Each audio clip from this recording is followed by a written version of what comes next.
Dad, I don't need a bodyguard.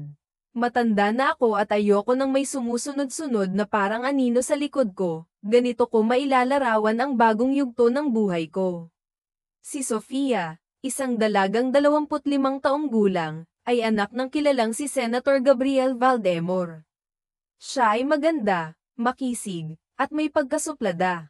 Palibhas ay kaisa-isang anak ng senador. Sanay siya sa marangyang buhay at hindi kailanman kinapos sa anumang bagay. Ngunit sa isang iglap, nagbago ang lahat. Isang araw, may nagtangka sa buhay ng senador.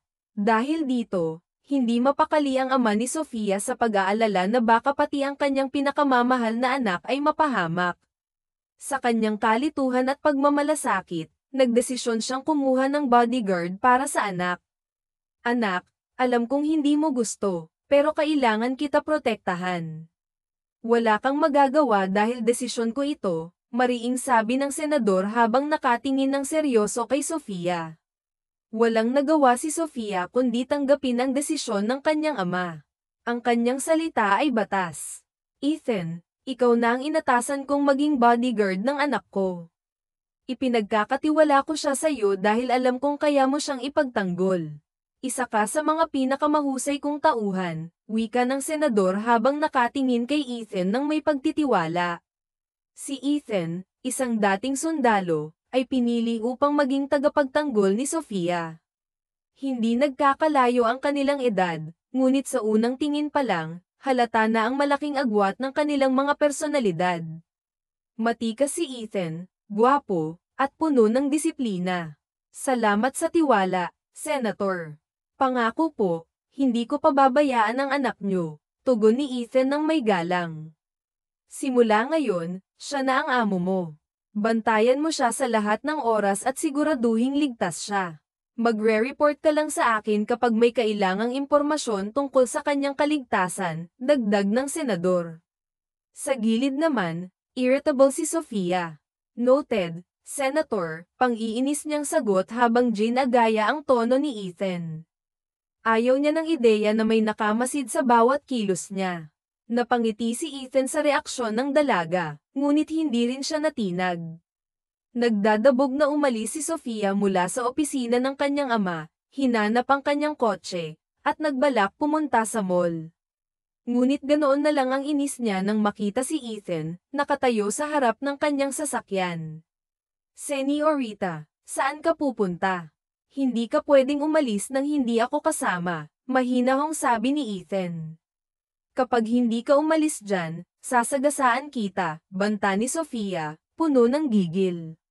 Sige po, Señorita, gasaan niyo ako. Mas mabuti pang mamatay ako kaysa magalit ang senador sa akin kapag may nangyaring masama sa inyo, sagot ni Ethan, kalmado ngunit matatag. Gigil na gigil si Sofia. Pisit ka talaga. Pwede bang lubayan mo na ako? Pasensya na po, Señorita, pero trabaho ko ito. Kailangan ko kayong alagaan at bantayan, tugon ni Ethan, nananatiling kalmado. Hindi ko nga kailangan ng pag-aalaga mo. Wala na po kayong magagawa, Señorita. Masunurin po ako sa utos. Kaya saan man kayo pumunta, siguradong kasama niyo ako. Ang kapal talaga ng mukha mo, galit na saad ni Sofia habang nakatingin ng masama kay Oni. Ngunit tila walang narinig ang binata. Prente itong nakaupo sa likod ng driver's seat, parang walang pakialam sa emosyon ng dalaga. Napabuntong hininga si Sofia. Alam niyang kahit anong gawin niya, wala rin siyang magagawa. Hindi siya mananalo sa sitwasyong ito.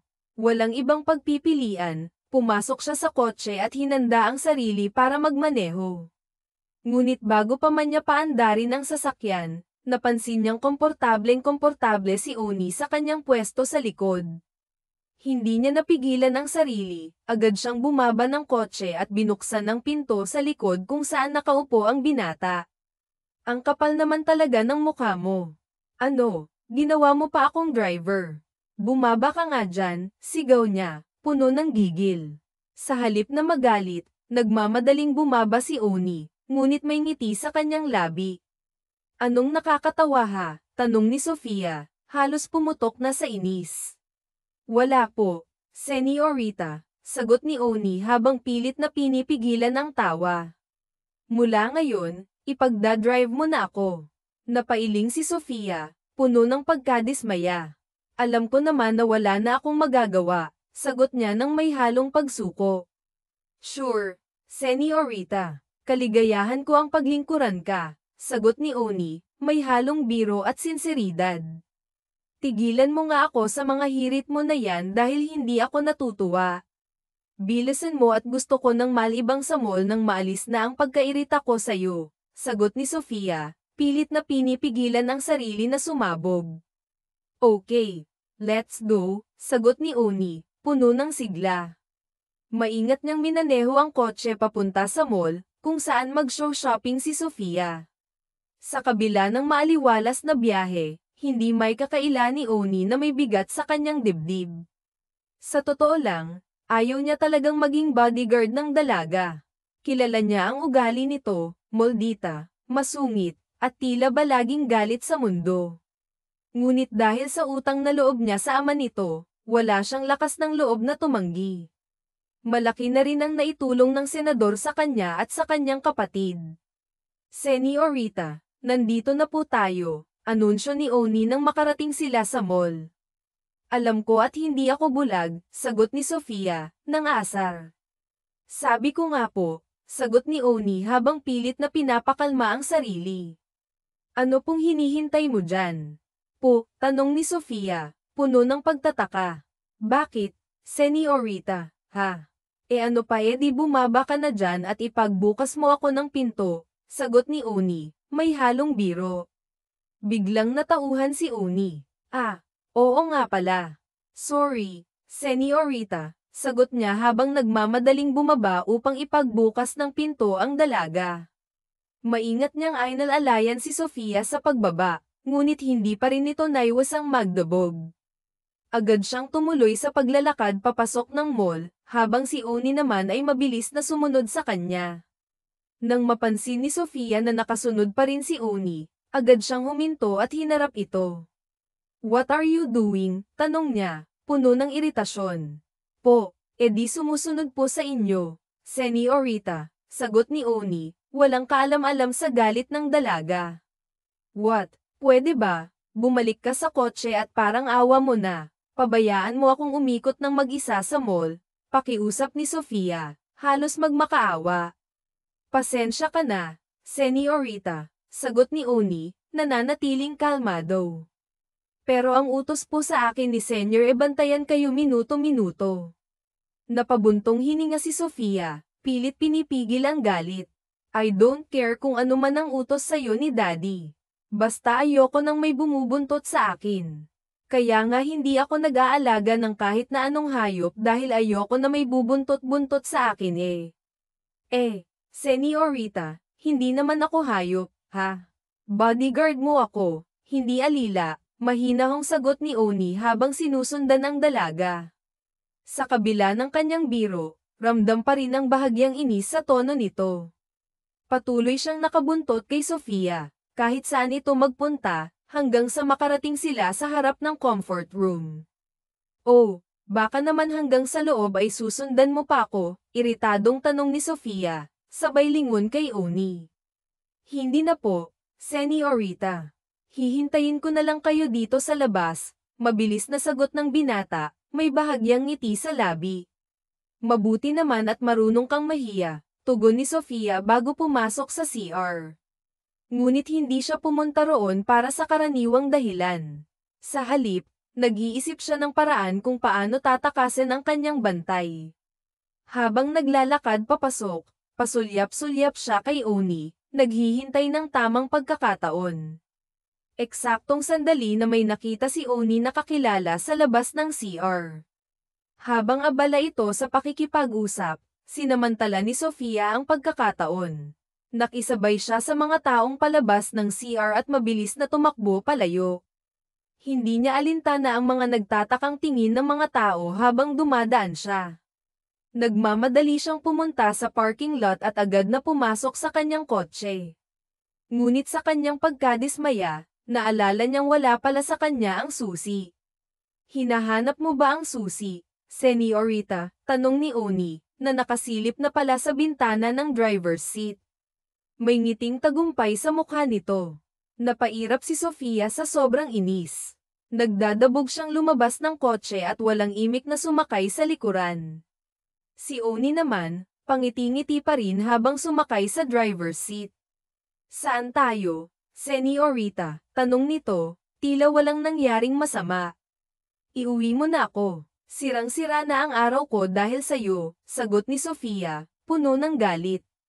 Masusunod po, Senyorita, sagot ni Oni, hindi pa rin nawawala ang ngiti sa kanyang labi. Maingat niyang minaneho ang kotse pauwi sa mansyon ng mga Baldemor.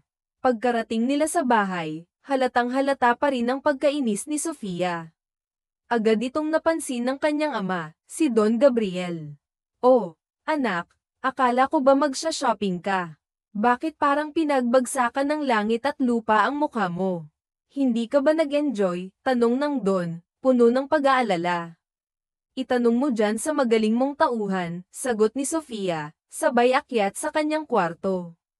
Nagdadabog itong pumasok at piniling matulog na lamang kaysa ma-stress pa kasama ang kanyang bodyguard. Samantala, tinanong ni Don Gabriel si Oni kung ano ang nangyari.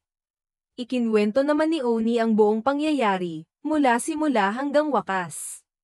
Tawang-tawa ang Don sa mga kalokohan ng kanyang anak. Hayaan mo na siya, masasanay rin yan. Basta haban mo lang ang pasensya mo sa kanya. Mabait naman yang anak ko, kahit medyo matare at moldita. Tataasan ko na lang ang sahod mo bilang pasasalamat sa tiyaga mo, sabi ni Don Gabriel na may ngiti.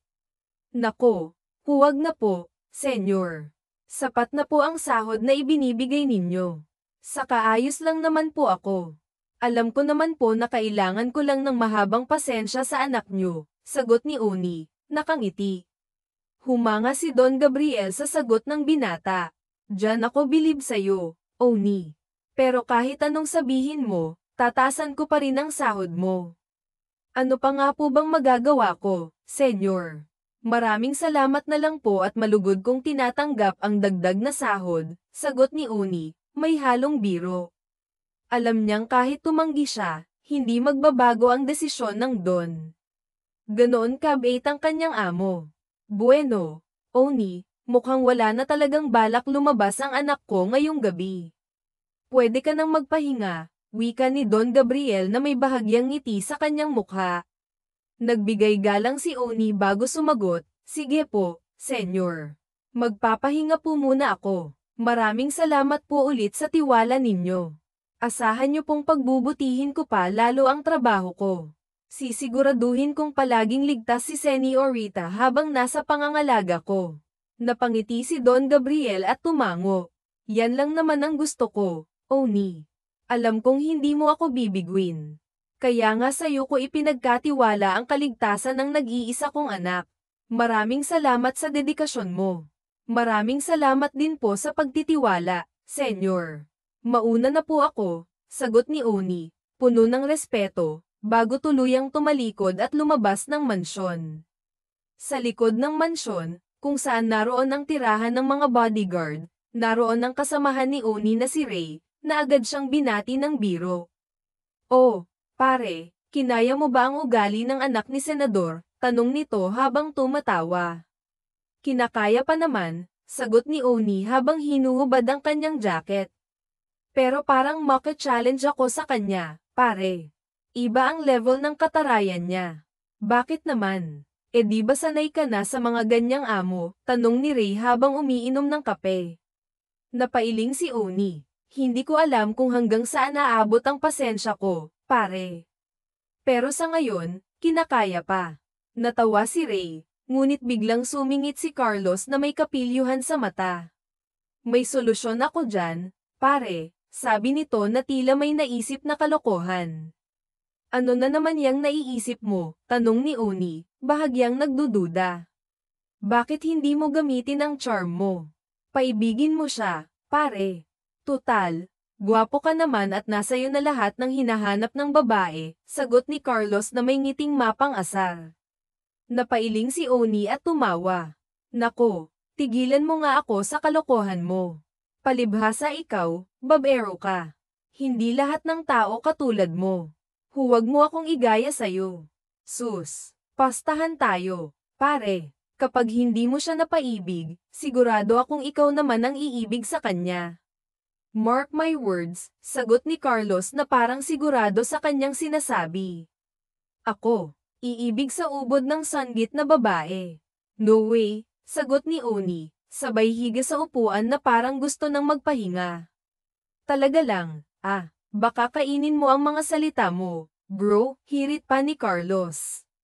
Kahit itaga mo pa sa bato, hinding-hindi ako iibig sa kanya.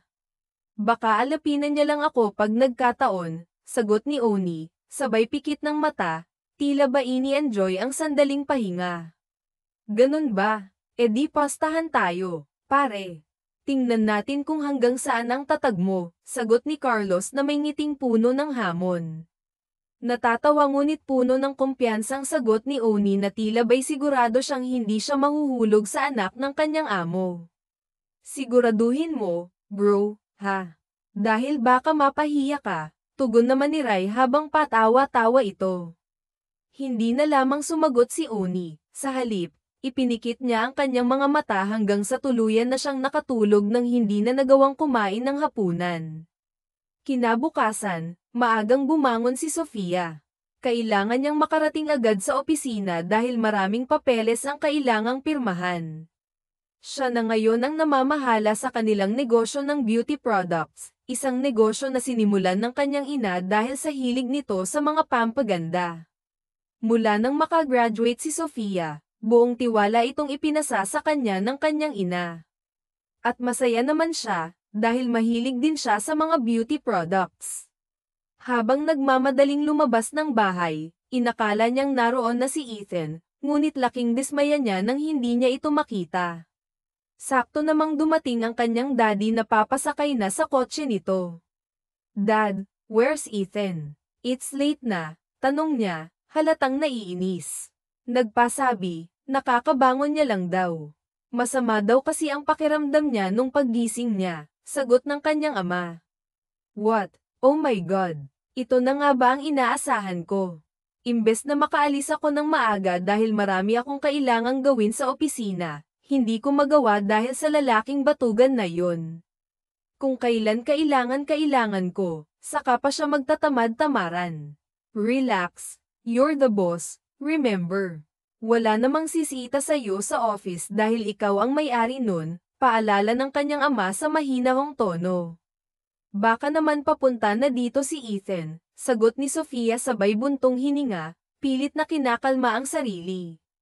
Look, Dad, in 5 minutes na wala pa siya dito, aalis na ako ng mag-isa at hindi mo ako mapipigilan. Naiiling na lamang si Don Gabriel dahil sa pagiging mainitan ng ulo ng kanyang anak. Nandyan na siya, anak.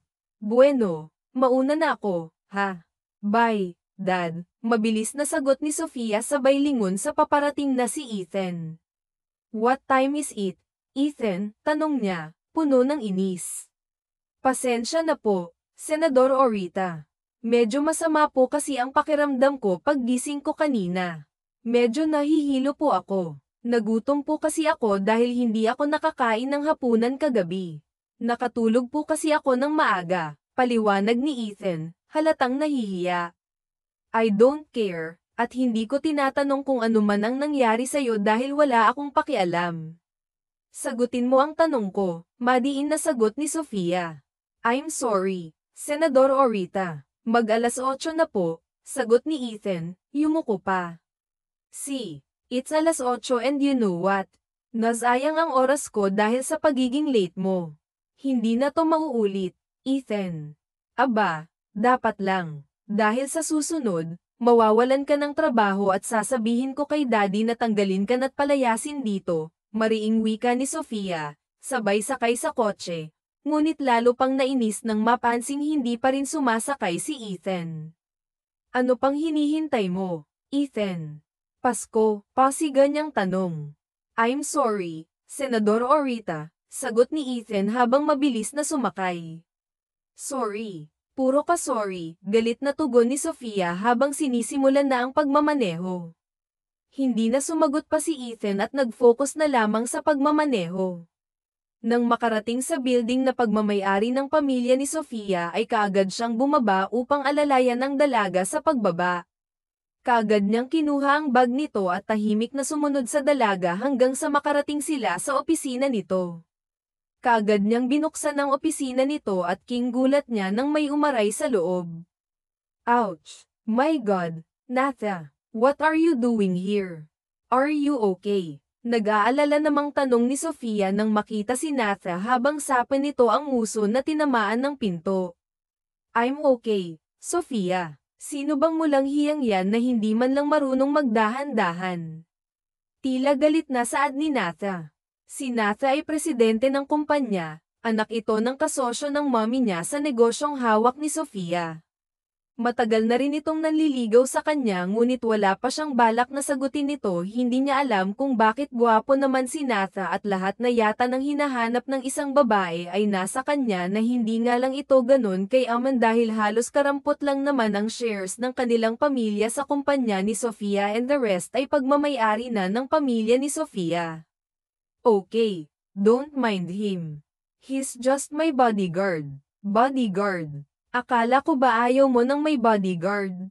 Yeah, but alam mo naman si Daddy naging nerbyuso nung matapos ng malagay sa panganib ang buhay niya kaya yun kahit ayoko ay wala na akong nagawa Dad kapag sinabi dapat sundin kaya hayaan mo na don't mind him na lang.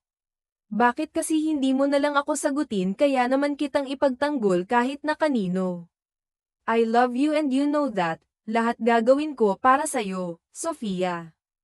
Hindi maintindihan ni Ethan kung bakit parang hindi niya gusto ang ginagawa ng binata at naghanap siya ng paraan kung paano niya madi-distract ito sa pagbabanat kay Sofia. I love you so much, Sofia, at handa akong gawin ang lahat para sa'yo. Muling saad ni Natha at nagtangka itong halikan sa labi si Sofia nang biglang sumingit si Ethan. Senador Orita, saan ko po ilalagay ang bag mo? Sa ginawa niya ay hindi natuloy ang pagtangkang paghalik ni Natha kay Sofia. Tila natauhan naman si Sofia kaya lumapit siya kay Ethan para kunin ang kanyang bag. Nadismaya naman si Natha dahil sa nangyari kaya tiningnan niya ng masama si Ethan ngunit nginitian lamang siya nito. Akin na yan. Bumaba ka na at bumalik ka na sa kotse. Pwede ka ring umalis muna kung gusto mo. Sunduin mo na lang ako mamayang hapon, saad naman ni Sofia sa kanya kinuha ang bag na hawak ni Ethan. Opo, Senador Orita, sagot naman ni Ethan saka ito dahan-daang naglakad palabas ng opisina ni Sofia ngunit kitang-kita niya sa salamin ng pinto na lumapit ulit si Natha sa dalaga at muling hinawakan ng mga kamay at nakita niya rin na muling hahalikan nito si Sofia. Kaya naman naging malikot ang kanyang paningin sa paligid at sakto na may nakita siyang isang empleyado na may bitbit ng kape mabilis niya itong kinuha dahil may naisip siyang plano. Nakangiti niyang saad sa empleyado nang basta niya na lamang kinuha ang kape. Sa halip naman na magalit ang babaeng empleyada ay ngumiti pa ito at nagpakyut kay Ethan.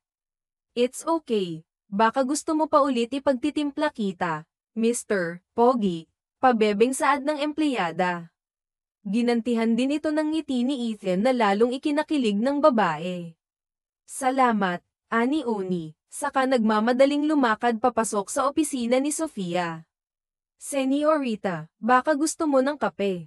Agad na saad ni Ethan nang makapasok sa opisina ni Sofia kaya naman gulat at inis na inis si Natha sa pagbabalik ni Ethan dahil muling naunsyami ang plano niyang paghalik kay Sofia. Kaya naman hinarap niya si Ethan at tangkang susuntukin nito ang binata na agad namang nailigan ni Ethan dahil naman sa pag-ilag ni Ethan ay naibuhos niya ang bitbit niyang kape kay Natha na lalong ikinagulat nito. What the hell? Galit na saad ni Natha sa kuling tinangkang suntukin si Ethan na agad namang nailigan ng binata.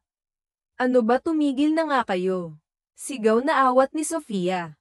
Siya, Senador Orita. Anong ako? Gago ka pala Inis ring sagot ni Natha at muling binigwasan ng suntok si Ethan ngunit muli ay nailigan yun ng binata. Ano ba? Muling sigaw ni Sofia. Senyorita hindi ako muling saad naman ni Ethan habang umiilag sa suntok ni Natha. Titigil ba kayong dalawa o hindi? Galit ng saad ni Sofia ngunit hindi nagpapaawat si Natha at patuloy sa pagsubok na matamaan si Ethan ng kanyang suntok kaya hinayla na siya ni Sofia saka lang siya natigil.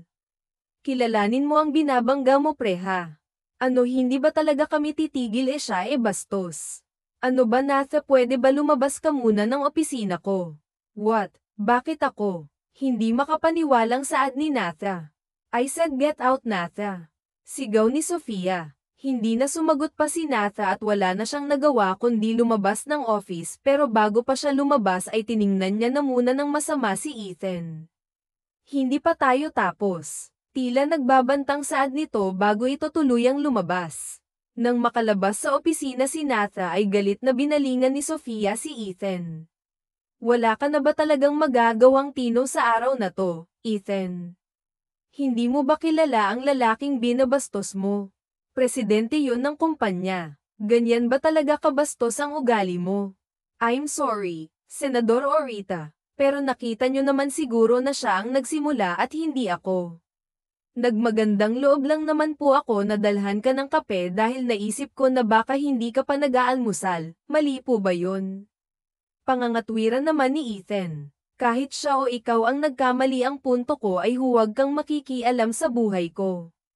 Nag-almusal man ako o hindi ko kailangan ng pag-aalala mo dahil wala kang pakialam sa buhay ko. You are just my bodyguard at binabayaran kita sa pagtatrabaho mo sa akin at wala kang pakialam na pahimusukan ng buhay ko na iintindihan mo. Galit na saad ni Sofia. Nasaktan si Ethan sa mga masasakit na salita na sinabi nito hindi niya alam kung bakit ba siya nasasaktan basta ang alam niya ay tago sa puso ang sakit ng lahat ng sinabi nito. I'm sorry, Senador Orita. Hindi na po mauulit talagang hindi na kahit kailan ay hindi na mauulit pa ang lahat because you're fired po. Huwag naman po Senador Orita kailangan ko ang trabahong ta dahil pinapagamot ko ang kapatid kong may hepa maawa naman po kayo sa akin. I don't care. Tandaan mo na ayoko nang makita pa ang pagmumukha mo sa pag-uwi ko sa bahay dahil sinisiguro ko sa'yo na kahit si Daddy walang magagawa kapag sinabi kong palayasin ka niya. Mas mahal nyo naman yata ako kesa sa'yo. Sobra naman po kayo Senador Orita matagal na po akong nagseserbisyo sa daddy nyo at ngayon lang po ako nagkamali kung nagkamali man po ako hindi naman po siguro makatarungan kung tatanggalin nyo agad ako sa trabaho ng ganun-ganun lang bakit mas marunong ka pa sa akin ha basta ayaw na kitang makita period now you can leave and don't worry papasok pa rin sa account mo ang huli mong sweldo at para sa kapatid mo dadagdagan ko ng konti ang ipapasa ko sa'yo dahil ayokong makonsensya at ayokong ako ang sisihin mo sa oras na may mangyaring masama sa kapatid mo malitang saad ni Sofia. Kung hindi lang siguro babae si Sofia ay nasuntok na ito ni Ethan dahil sa galit na nararamdaman niya dito matagal niya itong tinitigan bago siya tuluyang umalis sa opisina nito. Dumiretso sa kanilang bahay si Ethan at napansin ng kanyang kapatid na si Luna ang lungkot ng Kuya Ethan niya. Kuya, ayos ka lang po ba? Oo naman. Mabuti naman po kung ganun. Bakit po pala umuwi kayo Martes pa lang po ba? Nagtatakang tanong ni Luna tuwing Sabado lang kasi kung umuwi si Ethan para dalawin siya silang dalawa na lamang ang magkasama dahil patay na ang kanilang mga magulang nitong huling taon lamang nila nalaman na may cancer sa dugo si Luna matapos itong ipasuri ni Ethan sa doktor nang minsang patayin nito hindi matanggap ni Ethan na magkaroon ng sakit si Luna dahil sa murang edad nito 7 taong gulang pa lang kasi ang kanyang kapatid pero nakikipaglaban na sa isang malubhang sakit mula nang mamatay ang kanilang mga magulang ay si Ethan na ang sumalo sa lahat ng responsibilidad ng mga ito para kay Luna halos maliit lang ang sinasahod niya sa pagiging sundalo kaya naman inalukin siya ni Senator Valdemar ng trabaho at mas mataas na sahod ay nag-AWOL siya sa serbisyo dahil hindi rin siya pinayagang mag-resign at nagtrabaho sa Senator para mabigyan niya ng magandang buhay ang kanyang kapatid at may pagamot ngunit dahil tinanggal na siya ni Sofia ay hindi niya na alam kung saan magsisimula. Masama kasi ang pakiramdam ni Kuya kaya humingi muna ako ng bakasyon kaya makakasama mo ako sa matagal-tagal at makakapagpahinga naman si Aling Inday na magbabantay sa'yo ba gusto mo yun? Saad naman ni Ethan habang nakangiti. Hindi kasi siya pwedeng magpakita ng kahinaan sa kapatid. Oo naman po kuya, gustong-gusto ko po yun, na-miss na nga po kita, magbihis ka mamasyal at magsasaya tayo ngayon maghapon talaga po. Yehey! Masayang saad naman ni Luna, tinulungan ni Ethan na makapagbihis ang kanyang kapatid. Pagkatapos ay umalis na sila para pumunta sa Manila Zoo. Masang masaya si Ethan na makitang masaya ang kanyang nag-iisang kapatid, ngunit sa kabila ng saya na yon ay naroon ang takot at pangamba sa kung anong maaaring mangyari sa kanila. Ngayong wala na siyang trabaho, hindi na siya pwedeng bumalik sa pagiging sundalo dahil sa pag-aawol niya noon, dahil mas pinili niyang magtrabaho sa ama ni Sofia. Nang matapos silang mamasyal sa zoo ay dinala naman ni Oni ang kanyang kapatid sa isang mamahaling restaurant. Medyo may naipon naman kasi siya, kaya gusto niyang ibigay lahat ng makakapagpasaya sa kanyang kapatid. Nag-order siya ng masasarap na pagkain na alam niyang ikakasaya ng kanyang kapatid. Minsan lang kasi ito makakain ng masarap dahil sa hirap ng kanilang buhay. Ang sahod niya kasi ay nakalaan lamang sa pagpapagamot nito. Kuya, ang sisarap ng pagkain dito. Ano, siguro mahal po to. Huwag mong isipin kung mahal ba to o hindi. Basta magpakabusog ka at lasapin mo ang pagkain, dahil yan ang regalo ko sa iyo dahil sa pagiging good girl mo habang wala si kuya sa bahay. Thank you po, kuya. Love na love po talaga kita. Masaya namang sagot ni Luna sa kanyang kuya Oni. Lingid naman sa kaalaman nila ay may isang taong nakamasid sa kanila mula sa malayo. Si Sofia, mababakas sa mukha niya ang awa sa batang kasama ni Oni. Napakapayat nito at kitang-kita ang pagkaputla ng buong katawan nito. Naalala niya ang sinabi sa kanya ni Ethan na kapatid niya ito, parang nakadama siya ng konsensya nang makita niya ang itsura ng bata na marahil ay kapatid nito. Nakita ni Sofia na tumayo si Oni at iniwan ang batang babae mag-isa. Nakita niya itong papunta sa CR. Ewan niya ba kung bakit parang may sariling isip ang kanyang paa at mabilis siyang lumapit sa bata. Hi, ako si Sofia.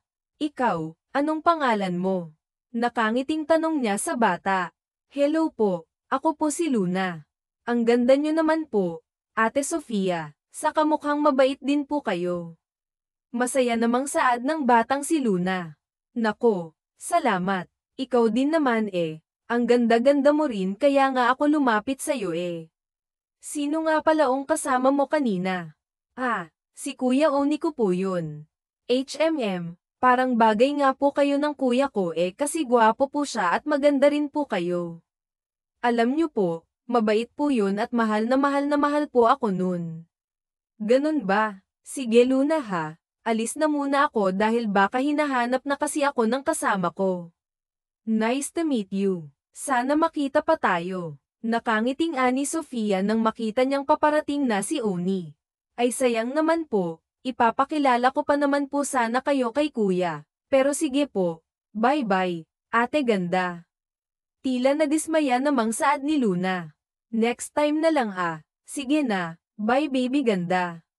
Nakangiti namang sagot ni Sofia saka nagmamadaling umalis. Nang makalayo ay muli niyang tiningnan ang bata at tila ba may kurot sa kanyang puso nang parang nagilty siya sa ginawa niyang pagpapatalas kay Oni sa trabaho nang wala namang sapat na dahilan.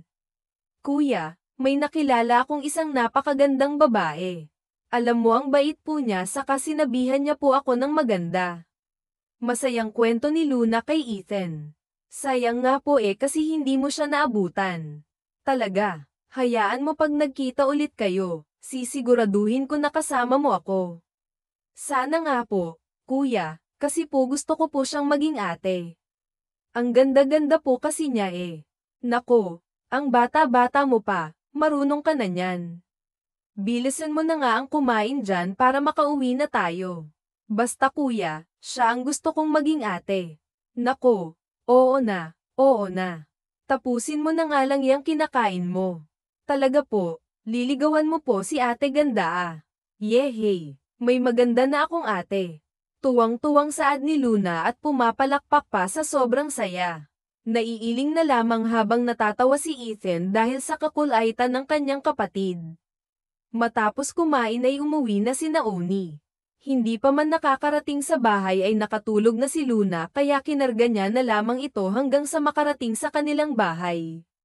Noong una ay ayos lamang ang lahat para sa kanilang magkakapatid, ngunit makalipas ang halos isang taon ay unti-unting nauubos ang ipon ni Oni kahit na nga may trabaho na siya bilang security guard sa isang maliit na kumpanya. Habang tumatagal kasi ay lumalala ang sakit ng kanyang kapatid at mas lumalaki ang gastos nito sa pagpapagamot. Minsan nga ay nawawalan na siya ng pag-asa na gagaling pa ito dahil parang mas lumalala pa ang kondisyon nito. Labas-masok na rin ito sa ospital dahil masyado nang nanghihina ang katawan nito. O Luna, bakit may mga prutas dito? Saan galing to? Nagtatakang tanong ni Oni nang minsang datnan niya na maraming prutas sa mesa sa tabi ng kama ni Luna. Nadala niya ulit kasi ito sa ospital dahil bigla na lamang itong hinimitay. Si Kuya galing po dito si Ate Ganda, dala niya po yan lahat at may binigay pa po siyang sobra. Ibigay ko daw po sa'yo para daw makatulong sa pagbabayad dito sa ospital. Ani Luna sabay abot ng sober sa kanyang Kuya Oni. Ha, sino ba yang ate mo na yan? Basta po si Ate Ganda ang tawag ko sa kanya. Nakalimutan ko na po kasi ang pangalan niya eh. Lalo lamang nagulat si Oni nang makita ang isang ang PHB na laman ng sober malaking tulong na din yun na bayarin ng ospital at pambili ng gamot ng kapatid niya. Kung sino man ang estranghera na tumutulong sa kanilang magkapatid ay lubos niyang ipinagpapasalamat sa taong iyon, marahil ay bigay ng Diyos ang taong iyon upang tumulong sa kanila. Halos araw-araw kapag bumabalik siya sa ospital para dalawin si Luna ay palaging may mga sariwang prutas at masarap na pagkain siyang nadadatnan at isang linggo ay may inaabot na pera sa kanya si Luna kaya naman kahit papaano ay gaman ang kanyang mabigat na pasanin at problema. Diyos ko, kung sino man ang estranghera na nagbibigay ng tulong sa aming magkapatid, sana po pagpalain niyo po siya at sana po tuluyan ng gumaling ang aking kapatid. Ani Oni sa kanyang dasal habang nasa chapel sa ospital. Nagpapalabas na siya ay parang may nakita siyang isang babae na parabang pamilyar sa kanya galing yun sa kwarto ng kanyang kapatid kaya naman nagmamadali siyang pumasok sa kwarto upang siguraduhin na nandoon galing ang babae. Hindi nga siya nagkamali dahil muli ay may mga prutas at pagkain na naman sa lamesa at isang sober na puno ng pera. Baka nagkakamali lang ako, napaka-imposible naman na si Sorita yun, napakasama naman ng ugali noun at malayo sa babaeng kaibigan ni Luna. Bulong na lang ni Oni nang maisip na malayo ang ugali ni Sofia sa babaeng tumutulong sa kanila bukod kasi sa pera, prutas at pagkain ay nagdodonate din palagi ng dugo ang estrangherang dalaga kay Luna kaya nga gustong-gusto niya sana itong makilala ngunit kahit anong gawin niya ay hindi niya ito naabutan. Lumipas ang ilang buwan ay parang isang himala ang nangyari dahil gumaling na si Luna at tuluyan nang nawala ang sakit nito. Ayon sa doktor, malaking tulong daw ang pagbibigay ng kumpletong gamot at hindi din daw nawawalan ng donor ng dugo si Luna kaya tuluyan na itong gumaling kaya naman nakauwi na sila at sa bahay na tuluyang nagpapagaling ang kanyang kapatid kaya naman laking pasasalamat ni Oni sa Diyos at sa babaeng tumulong sa kanila at isang plano ang nabuo sa isip niya ang hanapin ng babaeng hulog ng langit na iyon hanggang sa pagtulog ay ang estrangherang babae ang laman ng panaginip ni Oni ngunit hindi siya makapaniwala kung bakit sa tuwing humaharap ang babae ay si Sofia ang nakikita niya. Kinabukasan ay nagising si Oni sa tunog ng kanyang cellphone. Nagulat pa siya nang makitang si Senator Baldemor ang tumatawag kaya naman agad niya itong sinagot. Hello, Senator. Hello, Ethan. Pwede ka bang pumunta dito? May pag-uusapan tayo. Po, pero tinanggal na po ako ni Seniorita sa trabaho at ayaw niya daw po ako makita dyan sa Mansen kahit kailan. Yeah, I know. But I need you. Kanid na pang anak ko ng mag-iisang linggo na at ikaw lang makakatulong sa akin. Tulungan mo akong iligtas ang anak ko, Oni. Nasa panganib ang anak ko, parang awa mo na. Tila naiiyak na pakiusap ng senator kay Ethan habang kausap ito sa telepono. I'm sorry, Senator, pero iba na lang pong utusan nyo. Pero wala nang makakatulong sa akin. Sa'yo lang ako nagtitiwala at hanga ako sa galing mo sa pakikipaglaban. Alam kong kayang-kaya mong iligtas ang anak ko mula sa mga kidnapper na yun. Muling pagmamakaawa pa ni Senator Valdemor kay Oni. I'm sorry, Senator. Malaki po ang paggalang ko sa inyo. pero ayoko na pong pumasok ulit sa buhay nyo dahil sa ginawang panghahamak sa akin ang anak nyo. Ani Oni saka pinatay ang tawag. Laking dismaya naman ng senador nang tanggihan ni Oni ang paghingi ng tulong dito. Hindi niya naman ito masisisi dahil alam niyang mali ang ginawa ni Sofia dito noon kaya naman nawawalan na siya ng pag-asa na mailigtas niya pa ng buhay ang kanyang anak. Samantalang habang kumakahol sina Oni at Luna ay masaya naman silang nagkukwentuhan. Namimiss ko na si Ate Ganda, kuya. Mag-iisang linggo ko na rin siyang hindi nakikita. Biglang lungkot na saad ni Luna nang maalala si Sofia na madalas na dumadalaw sa kanya sa ospital. Ano ba kasing pangalan ng Ate Ganda mong yan? Tanong ni Ethan dahil naaawa siya sa kapatid niya na makita ang lungkot sa mga mata nito. Saglit namang natahimik si Luna na tila ba'y pilit na inaalala. Basta sabi niya Bea Amy hindi ema ni Luna na pilit na inaalala ang pangalan ng Ate Ganda niya. Alalahanin mong mabuti dahil pag nagawa mo yun pwede ko na siyang hanapin. Saad naman ni Oni kaya naman pilit na inalala ni Luna ang pangalan ng ate niya. Alam ko na kuya. Si Ate Sofia. Tama, si Ate Sofia daw po siya. Pasiga na saad ni Luna at masayang masaya ito na naalala niya na sa wakas ang pangalan ng Ate Ganda niya. Ano Sofia? Maganda ba siya? Maputi, matangkad. Sunod-sunod na tanong ni Oni. Lahat yun ay naglalarawan kay Sofia. Opo kuya. Ang galing niyo po nahulaan niyo lahat ng katangian ni Ate Ganda. My goodness! Ani Oni saka napasapo sa ulo at sinabunutan ng sariling buhok. Bakit kuya? Kilala niyo po ba si Ate Ganda ko? Tilang nagtatakang saad ni Luna nang makita ang reaksyon ng Kuya On niya. Kilalang kilala ko siya ni kilalang kilala talaga po. Alam niyo po kung saan siya nakatira. Oo naman, alam na alam ko. Hindi niya man lang nalaman na ngayon na kailangan siya ng dalaga ay pinagkaaitan niya ito ng tulong gayong lahat ng tulong at kabutihang loob ay ibinigay sa kanila lalo na kay Luna. Kaya naman ilang beses siyang napahinga ng malalim dahil sa isipang iyon. Puntahan natin siya, kuya. Miss na miss ko na po si Ate Ganda eh. Gusto ko na po siyang makita. Sige, pupuntahan natin siya. Pero ngayon, iiwan muna kita ulit kay Aling Inday dahil may gagawin lang muna si kuya na mahalaga. Babalikan kita kaagad at dadalhin kita kay Sofia. Promise, kuya ha. Sige po, magpapakabait po ako habang wala ka po. Bye po, kuya. Ingat ka po ah. Matapos ihabilin ni Ethan si Luna kay Aling Inday ay mabilis siyang pumunta sa mansyon upang alamin kung ano ang nangyari kay Sofia. Ethan. Thanks God you're here. Alam kong hindi mo ako matitiis. Alam ko na. Humihingi ako ng tawad dahil sa ginawa ng aking anak sa'yo noon. Sana hindi yun maging dahil para hindi mo ako tulungang iligtas ang anak ko. Masayang saad ng senador nang dumating si Ethan sa mansyon. Senador, kalimutan mo na po yun. Ano man ang nagawa ni Señorita dati. Sobra pa po ang binayad niya dahil sa kanya ay nakaligtas ang aking kapatid mula sa sakit na cancer at ngayon ay tuluyan ng gumaling dahil sa tulong niya. Tila nagulat naman si Senador sa sinabi ni Ethan. Anong ibig mong sabihin? Nung una, hindi ko alam na siya ang babaeng estranghera na nagbibigay ng tulong sa kapatid ko. Ayon sa kapatid ko, nagkakilala sila ni Sorita nung minsan kumain kami sa restaurant. Wala ako noon kaya hindi ko alam ang Ate Ganda na tinutukoy ng kapatid ko hanggang sa ma-hospital siya dahil lumala ang sakit niya. Hindi ko alam kung saan kukuha ng pera pero tuwing linggo ay binibigyan niya ako ng sobra ang kapatid ko na po ng pera. Hindi ko alam kung sino ang nagbibigay noon dahil nakalimutan ni Luna ang pangalan ng Ate Ganda niya. Kanino ko lang nalaman na si pala ang Ate Ganda niya dahil ngayon lang din niya naalala ang pangalan nito. Kaya sobrang malaki ang utang na loob ko kay Sofia Senator dahil iniligtas niya ang buhay ng kapatid ko kaya handa po akong sumugal, handa po akong isugal ang buhay ko mailigtas lamang ang buhay ni Sorita. Kwento ni Ethan habang maluha-luha ang senador sa kwento ni Ethan. Salamat pala kung ganun, sad naman kasi talagang mabuti ang kalooban ng anak ko. Nagkataon lang na ayaw niya talaga ng mga bodyguard kaya ako nagmagkamali. Bueno, handa ka na ba Ani? Handang-handa na po, Senator.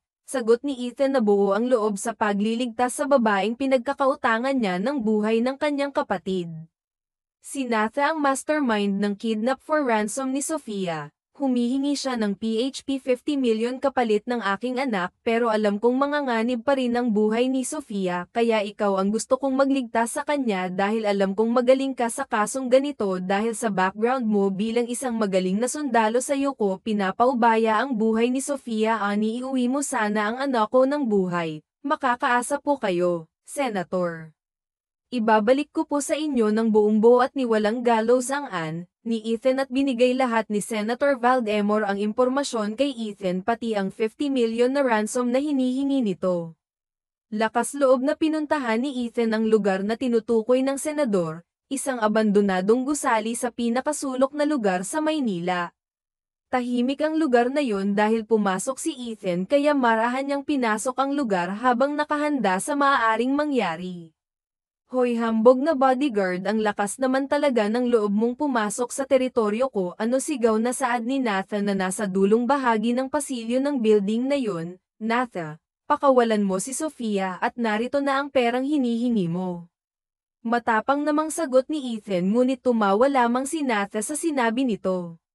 Isa kang handgal sinong may sabing makakalabas pa kayo ng buhay sa lugar na to. Tumatawang saad ni Natha at sinenyasan ng tauhan na lapitan si Ethan at kunin ang attached case na dala nito, ngunit naging maagap si Ethan at mabilis na pinaputukan ng lalaki na palapit sa kanya at mabilis din siyang nakapagtago sa isang kwarto.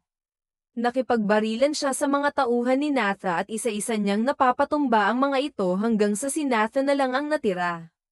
Hambog ka talaga kahit kailan lumabas ka dyan at tingnan natin ang tapang mo sigaw na saad ni Natha ngunit hindi lumabas si Ethan at lihim na sinilip si Natha at nakita niyang hawak nito si Sofia isa kang duwag Natha nagtatago ka pa sa palad ng isang babae kung matapang ka talaga bitawan mo si Senorita at tayo magharap pa siga na manghamon dito ni Ethan masyado ka matapang lumabas ka dyan huwag kang lalabas papatayin ka lang din naman ang ahas na.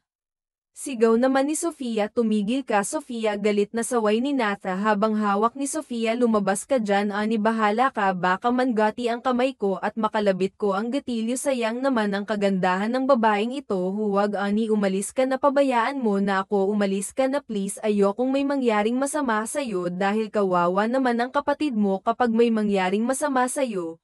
Tumahimik ka galit na sambit ni Natha.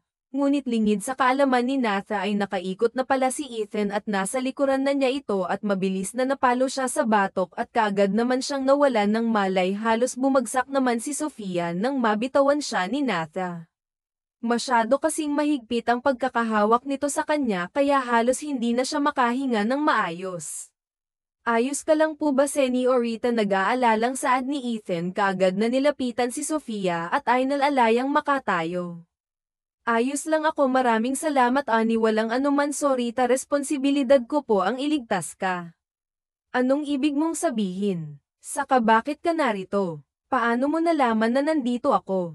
Narito ako para ibalik ang kabutihang loob na ginawa mo sa aking kapatid pasensya ka na ngayon ko lang nalaman na ikaw pala ang tinatawag na ate ganda ni Luna nakalimutan niya daw kasi ang pangalan mo at ngayon niya lang naalala tinawagan ako ng daddy mo para humingi ng tulong na iligtas ka tumanggi ako dahil masama pa rin ang loob ko dahil sa ginawa mo pero masabi ni Luna na ikaw pala ang ating ganda niya ay kaagad akong pumunta sa Mansen upang kausapin ang daddy mo at na nga ako na ibabalik ka ng ligtas sa daddy mo napaluhan na lamang si Sofia dahil sa narinig nakita kasi kita noon nakasama ang kapatid mo naawa ako sa itsura niya at hindi ko mapigil ang lapitan siya at kausap habang wala ka at nang malaman ko na naospital siya dahil lumalala na ang sakit niya kaya tinanong ko ang doktor niya kung anong possibility na makaligtas siya sabi nito ay malaki ang posibilidad na mailigtas siya kapag nakumpleto sa gamot at regular ang pagsali ng dugo nagkataon na magta-type kami kaya nag-volunteer na niya ako na mag-donate ng dugo sa kanya at regular na bigyan ng pera para gamitin sa pagpapagamot niya, kaya nga isang napakalaking utang na loob ang ginawa Señorita, at alam ko na hindi pa sapat ang lahat ng ginawa ko para makaganti sa kabutihan mo. Hindi naman ako humihingi ng kapalit, Oni, makita ko lang na magaling na si Luna ay masaya na ako, at saka pasensya ka na palagi din kasi akong tinatanong ni Nenen ng pangalan ko, pero patuloy kong sinasabi na ganda na lang itawag niya sa akin. Ayoko kasing malaman mo na ako ang tumutulong sa inyo dahil naisip ko na baka magalit ka at hindi mo tanggapin. Basta para sa kapatid ko ay handa akong tanggapin ang lahat, handa akong lunukin ang pride ko kung ikakaligaya tidi kita.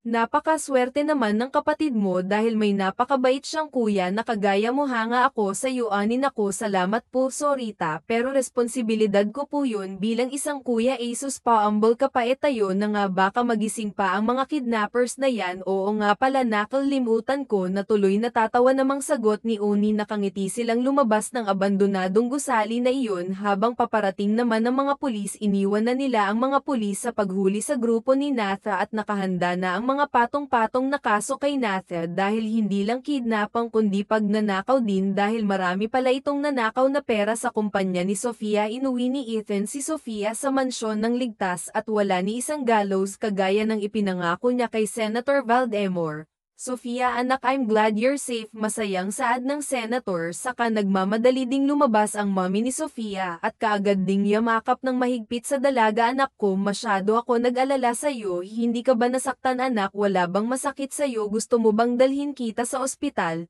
No mommy, I'm okay, thank you Ani, sa pagligtas sa anak ko. Dahil dyan may reward ka sa akin. Ibibigay ko sa'yo ang isang maliit na kumpanya na binubuksan ko pa lamang. Ikaw na ang baalang magpalago roon at sana ingatan mo at palaguin mo yun ang motor shop. Masaya namang saad ni Senator Valdemar kay Ani. Naku, huwag na po Senator, hindi naman po ako humihingi ng anumang kapalit dahil ang ginawa ko po ay pagtanaw ng utang na loob dahil sa pagtulong ni Señorita sa aking kapatid, kaya hindi ko po matatanggap ang anumang ibabayad mo Senator. Mariing pagtanggi naman ni Ethan sa nabinibigay ng senador. Humanga si Sofia sa pagtanggi ni Ethan sa alok ng kanyang ama. Iyon ay nangangahulugan lamang na may mabuting puso at kalooban ng binata dahil doon ay may kakaiba siyang naramdaman sa kanyang dibdib na hindi niya maunawaan basta masarap sa pakiramdam.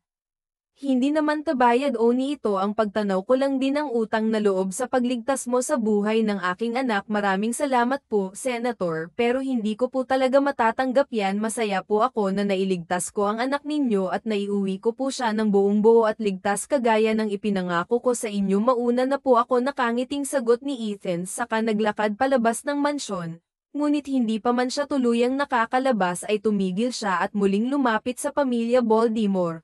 Bakit ka bumalik Ani? Tatanggapin mo ba ang offer na pasasalamat ko sa iyo? Nakangiting tanong ni Senator. Hindi po Senator, pero may isa lang po sana akong kahilingan kay Señorita. Ano yun Ani? Señorita, pwede ka po bang madalaw ni Luna? Paminsan-minsan nami-miss ka raw po niya kasi. Napangiti si Sofia pati ang kanyang mommy at daddy sa maliit na bagay na hinihiling ni Ethan. Ayun lang ba? Oo naman, kahit anong oras ay pwede mo siyang dalhin dito. Pwede ring ako na lang ang dumalaw sa kanya, nami-miss ko na nga rin siya. Nakangiting sagot naman ni Sofia sa hiling ni Ethan. Napakabuti ating tao mo talaga Oni, hindi ako nagkakamali ng pagkakilala sa iyo. Salamat po Senator. Dad, pwede po ba akong mag-request? Ano yun anak? Pwede po bang i-hire mo si Ani as my bodyguard? Natatakot po kasi ako na baka maulit pa ang nangyari Ani Sofia na ikinagulat ng lahat, lalong-lalo na ni Oni. Oo naman, iyan, narinig mo ba Ani? Pwede bang kunin ulit kita bilang bodyguard ng anak ko? Nakangiting tanong ni Senator kay nabigla si Oni, ngunit napaisip siya na kailangan niya ng trabahong iyon dahil malaki kung magpasahod ang pamilyang Valdemar, kaya nakabuo siya ng isang desisyon para sa kanyang kapatid. Sa kabaka naman ay hindi siya pagsungitan na ni Sofia dahil ito na mismo ang nag-request na gawin siyang bodyguard nito. Sige po, para sa kapatid ko payag po ako Senator. Nakangiting sagot naman ni Ethan. Very good siya, you're hard as the bodyguard of my daughter Sofia. Masaya namang saad ni Senator kay Ethan. Thank you Ani, don't worry, hindi na ako magsusungit. Natatawang saad naman ni Sofia na ikinatawa na rin ang lahat. Dapat lang anak, dahil wala ka nang mahahanap na kagaya ni Oni na matapat, matapang at maaasahan, responsable pa at higit sa lahat gwapo. Saad naman ang mommy ni Sofia.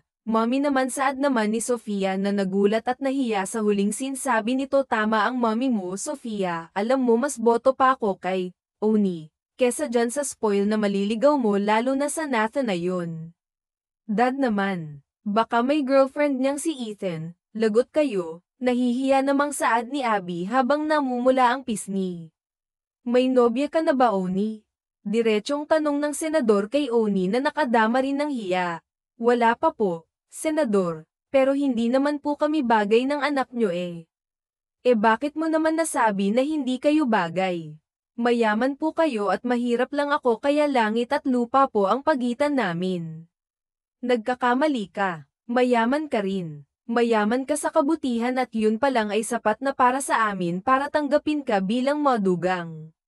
Dad, can you please stop? Nakakahiya sa tao. Oh. Bueno, Oni. Ikaw nang bahala sa anak ko mula ngayon, ha.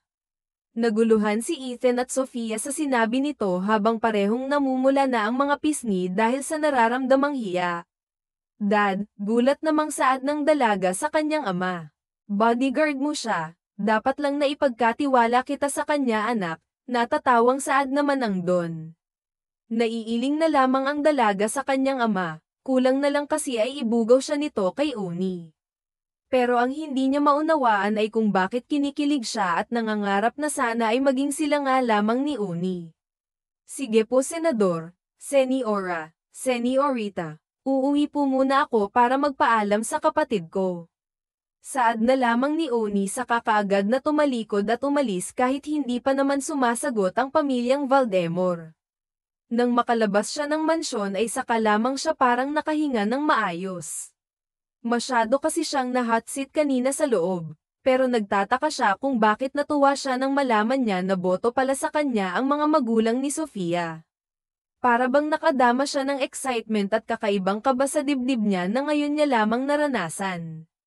Kinabukasan ay dinala ni Oni si Luna sa mansyon para makita si Sofia. Hindi pa kasi pumapasok si Sofia dahil may takot pa rin ito dahil sa nangyari.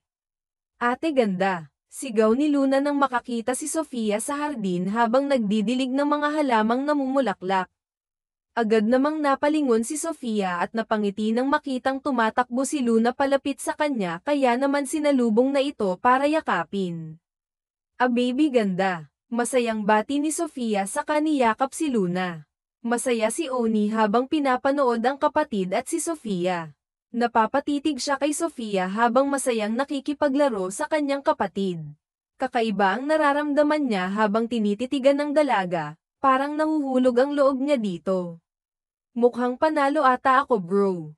Biglang saad ni Carlos na bigla na lamang sumulpot sa likuran ni Ethan. Aray naman, ani Oni na nagulat sa biglang pagsulpot ng kaibigan.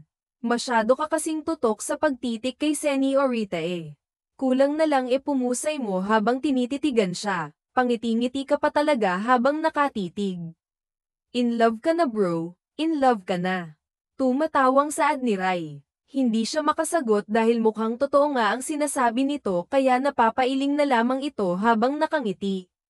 Makalipas ang ilang araw ay nagsimula na sa trabaho si Oni bilang driver at bodyguard ni Sofia. Hinatid niya ito hanggang sa makapasok ang dalaga sa kanyang opisina. Saan ko po ilalagay ang mga gamit mo, Seniorita? Tanong ni Ethan nang makapasok sila sa office nito. Pakipatong na lang sa table ko, Ethan. Baka gusto mo magkape, magtimpla ka muna doon sa maliit kong kusina. Huwag na po, Seniorita, nakakahiya naman. Sa kantin na lang po akong magkakape.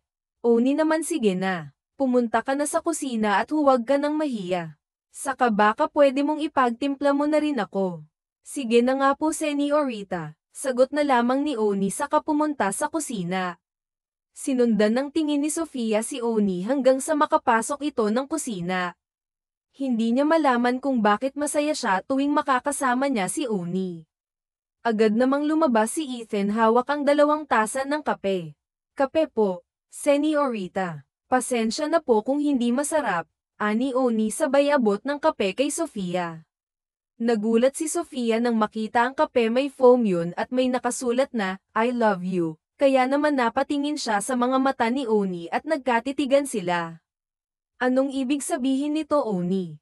Ani Sofia na halos pabulong ang boses. Masyado kasi siyang kinakabahan at kulang na lang ay marinig ni Oni ang malakas na kabog ng kanyang puso. I love you, Señorita. Mula nang makita-kita ulit ay kaagad nang tumibok ang puso ko para sa'yo. Alam mo bang masyado akong nag-aalala nang makita akong biyag ka ni Natha at habang lumilipas ang araw ay parang mas napapatunayan ko na mahal na nga kita dahil sa kakaibang tibok ng puso ko tuwing nakikita kita.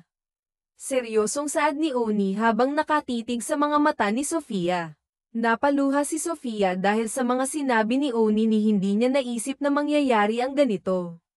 Oo na hindi niya inaasahan na sa kagaya ni Oni mahuhulog ang puso niya hindi man kasi ito kasing yaman nila. Pero ayon nga sa sinabi ng kanyang ama ay mayaman din si Oni mayaman sa kabutihan ng puso at pagkatao at si Ethan ang nararapat na pagkatiwalaan niya ng kanyang puso. I love you too, Ethan. Nagkamali man ako noon sa pagtrato ko sa yun ay lubos kong pinagsisisihan mula nang iligtas mo ako ay kaagad nang nahulog ang puso ko dahil nakita ko kung gaano kay kabuting tao pinatunayan mo na hindi pera ang sukatan sila lahat mahirap ka man pero mas mayaman ka pa sa mga mayayaman na may maitim na kalooban. Saad ni Sofia kaya naman kaagad na niyakap ng mahigpit ni Oni si Sofia. Pagkatapos ay ginawaran niya ng isang masuyong halik sa mga labi ang dalaga na bukal naman sa loob nitong tinanggap. Makalipas ang ilang linggo ay kasama ni Oni si Sofia sa pag-uwi sa kanilang bahay balak na kasi nilang ipaalam kay Luna ang kanilang relasyon dahil alam nila na madya'y giging masaya ito. Kuya, ate ganda, masaya namang saad ni Luna nang dumating sila. Baby ganda, guess what, Luna? Nakangiting saad ni Oni sa kanyang kapatid. Ano po yun kuya? Kami na ng ate ganda mo. Girlfriend na siya ng kuya masayang balita ni Oni kay Luna. Gulat na gulat si Luna at halos hindi makapaniwala sa ibinalita ng kanyang kuya. Talaga kuya, ate ko na talaga si ate ganda. Hindi makapaniwala ang saad ni Luna sa kanyang kuya Oni. Hindi pa pero kapag ikinakasal na kami magiging ate mo na talaga siya eh. Pakasalan mo na siya agad kuya, hindi pa nga ako nagpo-propose paano po ba mag-propose? Inosenteng tanong ni Luna sa kanyang kuya Oni. Kailangan may singsing. Nagulat na lamang si Oni biglang tumakbo si Luna sa kwarto at maya-maya ay bumalik ito at may ibinigay kay Oni.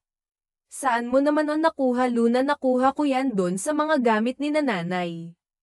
Kuya, pwede na po siguro yan. Singsing ito ni nanay nang ikasal siya kay tatay ibinigay niya sa akin para ibigay sa babaeng pakakasalan ko. Ani Oni saka humarap kay Sofia at biglang lumuhad. Napatakip naman si Sofia sa bibig dahil sa pagkabigla sa mga nangyayari. Sofia babe will you marry me? Masuyong tanong ni kay Sofia. Hindi na napigilan pang lumuha ni Sofia at saka sunod-sunod na tumango. Yes I will marry you babe. Umiiyak na sagot ni Sofia. Isinuot ni Oni ang singsing sa dalaga saka ito niyakap ng mahigpit. Tumalon-talon pa habang pumapalakpak naman si Luna dahil sa sobrang saya. Yehey! May ate na ako. Masaya namang saad ni Luna sa harapan ng kanyang kuya Oni at ate Sofia. Nang gabi rin yun ay pumunta si Oni sa mansyon ng mga Baldemor upang hingi ng kamay ni Sofia sa mga ito wala namang pagsila ng kasiyahan ng mag-asawa sa kanilang nalaman. Wala kaming ibang masasabi kundi masayang masaya kami para sa inyo sagot ko lahat-lahat para sa kasal hanggang sa honeymoon, masayang saad ng senador hindi na kumontra pa si Oni dahil alam niyang iyon din ang ikakasaya ng mga magulang ni Sofia. Makalipas ang ilang buwang paghahanda ay idinaos na ang marang ang kasal ni Oni at Sofia sa mansyon ng mga Valdemor. Pagkatapos ay lumipad sila papuntang Paris para sa kanilang honeymoon. Mula noon ay masaya silang nagsama at bumuo ng isang masayang pamilya.